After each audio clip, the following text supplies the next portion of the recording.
কবরে শুয়ে থাকা এই লোকটা ৪০ বছর যাবৎ শান্তিতে ছিল, কিন্তু যেদিন আযাব শুরু হলো, ফেরেশতারা নিজেরাই কেঁপে উঠল। মদিনার ঘটনা। এক লোক মারা গেল, নাম আব্দুল্লাহ।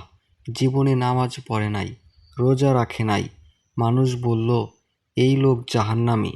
কিন্তু কবর দেওয়ার পর ৪০ বছর একটা পিঁপড়াও তাকে কামড় দেয় নাই।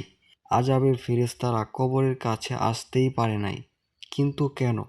এক বুজুর্গ স্বপ্নে দেখলেন আব্দুল্লাহর ওপর অনেক আযাব হচ্ছে। ফেরেশতারা বলছে, তুই ৪০ বছর বেঁচে গেছিস শুধু একটা কাজের জন্য, আজকে সেটার মেয়াদ শেষ।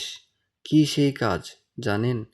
আব্দুল্লাহ একদিন রাস্তায় একটি কুকুর দেখেছিল, পিপাসায় জিহ্বা বের হয়ে মরার মতো অবস্থা। আশেপাশে পানি নেই। আব্দুল্লাহ নিজের জুতা খুলে পাগড়ি দিয়ে পানি তুলে কুকুরটাকে খাইয়েছিল। আল্লাহ খুশি হয়ে ফেরেশতাদেরকে বলেছিলেন, এই লোকের ৪০ বছরের গুনাহ মাফ, কবরের আযাব দিও না।